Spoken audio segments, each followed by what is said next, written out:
سامعین، آج مسلم امت اپنی کثیر تعداد اور وسائل کے باوجود کفار کے سامنے کمزور پڑ چکی ہے۔ دراصل اس وقت مسلمان امت کو جس قیادت کی ضرورت ہے، نہ صرف سیاسی و معاشی اعتبار سے بلکہ روحانی اعتبار سے بھی وہ قیادت اللہ تعالیٰ مسلمان امت کے حال پر ترس کھاتے ہوئے امام مہدی کی شکل میں عطا کریں گے۔ اللہ پاک انہیں صرف ایک رات میں مہدی آخر زمان ہونے کا ادراک کریں گے۔ چنانچہ حضرت امام مہدی مسلمانوں کو آپس میں متحد کریں گے۔ بظاہر مسلمانوں کی یہی حالت ہوگی جو موجودہ وقت میں ہے، لیکن حضرت امام مہدی اللہ تعالیٰ کے عطا کردہ روحانی فیض کے ذریعے طاقت و کفر کے مغلوب ہونے کا نقشہ ان کے سامنے منکشف ہو چکا ہوگا۔ وہ مسلمانوں کی کمزوریوں اور کوتاہیوں کو دور کریں گے، ان کی آپس کی نا اتفاقیاں اور دوریاں ختم کریں گے اور کفار کے خلاف جنگ کریں گے اور چند سالوں میں بہت بڑی فتوحات حاصل کریں گے۔ سامعین، آپ دیکھ رہے ہیں دستک ٹی وی کی سیریز کیا قیامت قریب ہے کی قسط نمبر 31۔ لیکن اگر آپ نے ابھی تک ہمارا چینل سبسکرائب نہیں کیا تو پہلے اسے سبسکرائب کر لیں اور ساتھ ہی بیل آئیکن بھی پریس کر لیں تاکہ آپ کو ہماری مزید اپڈیٹس ملتی رہیں۔ معزز سامعین، سچا مہدی ہونے کی ایک نشانی یہ بھی ہے کہ وہ خود مہدی آخر زمان ہونے کا دعویٰ نہ کرے، بلکہ مسلمان زبردستی اسے اپنا خلیفہ بنائیں۔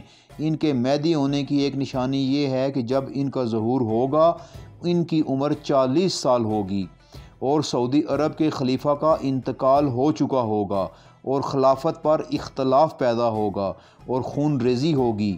اس سال حج بغیر شاہ کے ہوگا اور حاجیوں کا بہت زیادہ قتل عام کیا جائے گا اور انہیں لوٹا جائے گا۔ سامعین، ان کے مہدی ہونے کی ایک نشانی یہ ہوگی کہ سفیانی نام کا ایک شخص، جس کا اصل نام روایت میں عبداللہ بن یزید اور الازہر الکلبیہ یا الزہری بن کلبیہ ہوگا، یہ شخص حضرت ابو سفیان رضی اللہ تعالیٰ عنہ کی اولاد میں سے ہوگا۔ اس کا ننیال قبیلہ بنی کلب ہوگا۔ اس کا حضرت امام مہدی کے خلاف بھیجا جانے والا لشکر مدینہ پاک میں قتل عام کرے گا، بالخصوص اہل بیت کا، اور پھر مکہ جاتے ہوئے راستے میں بیدا کے مقام پر زمین میں دھس جائے گا۔ سفیانی کا دور حکومت صرف 9 ماہ پر مشتمل ہوگا اور حضرت امام مہدی سفیانی کو ایک چٹان کے اوپر لٹا کر یوں ذبح کریں گے جیسے کسی بکرے کو ذبح کیا جاتا ہے۔ ان کے امام مہدی ہونے کی ایک نشانی یہ ہے کہ اس واقعے کے بعد عراق کے اولیاء اور شام کے ابدال جا کر امام مہدی کے ہاتھ پر بیعت کریں گے۔ ایک نشانی یہ ہے کہ خراسان یعنی ازبکستان کا علاقہ، افغانستان کا کچھ علاقہ اور پاکستان اور ایران کے بارڈرز کا کچھ علاقہ، یہ اس وقت کا خراسان کہلاتا تھا۔ اس سے مجاہدین اسلام کا ایک لشکر کالے جھنڈوں کے نیچے آئے گا اور سعودی حکومت سے جنگ کر کے زبردستی خلافت چھوڑنے پر مجبور کر دے گا اور پھر خلافت امام مہدی کے حوالے کر دیں گے۔ حضرت امام مہدی کو مسلمان امت کا خلیفہ بنایا جائے گا۔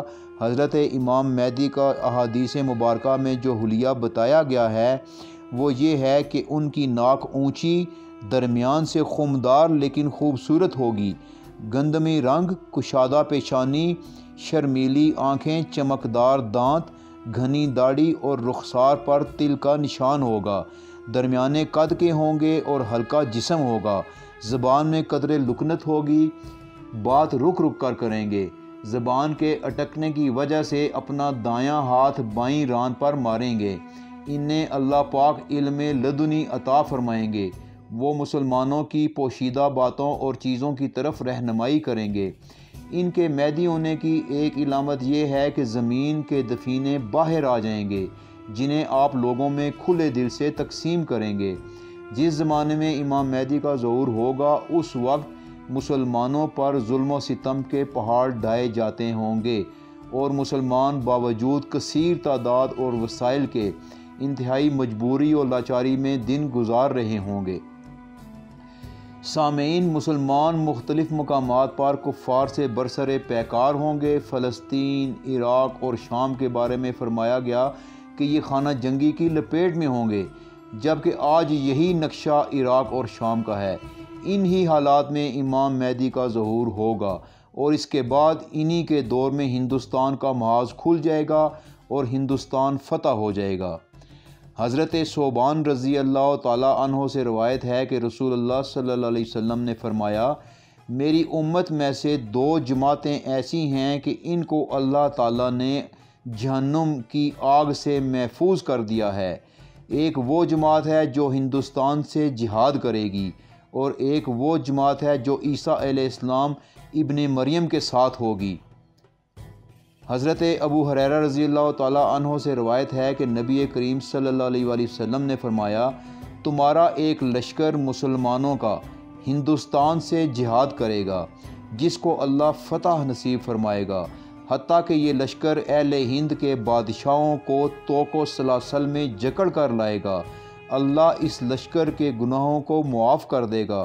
پھر جب یہ لوگ واپس لوٹیں گے تو شام میں ابن مریم کو پائیں گے۔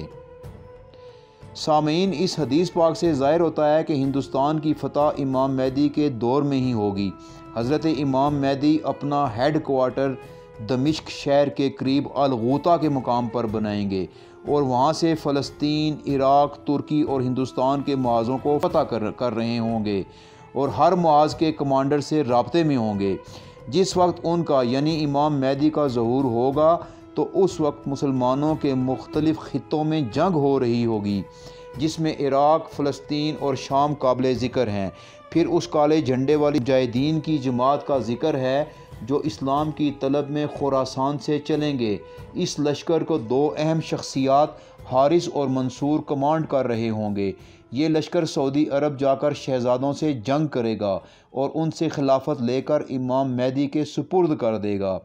پھر حضرت امام مہدی کے ہوتے ہوئے ہندوستان کی جنگ چھڑ جائے گی۔ چونکہ امام مہدی کے ظاہر ہونے کے بعد مسلمان امت آپس میں یکجا ہو جائے گی، اس لیے ہر محاذ پر مجاہدین یا مسلمان افواج مل کر لڑیں گے اور ان سب کے امیر یا کمانڈر ان چیف حضرت امام مہدی ہوں گے۔ حدیث مبارکہ کے مفہوم کے مطابق جب حضرت امام مہدی کا ظہور ہوگا تو قسطنطنیہ جو کہ ترکی استنبول میں ہے وہ رومیوں کے قبضے میں ہوگا۔ امام مہدی اسے فتح کریں گے۔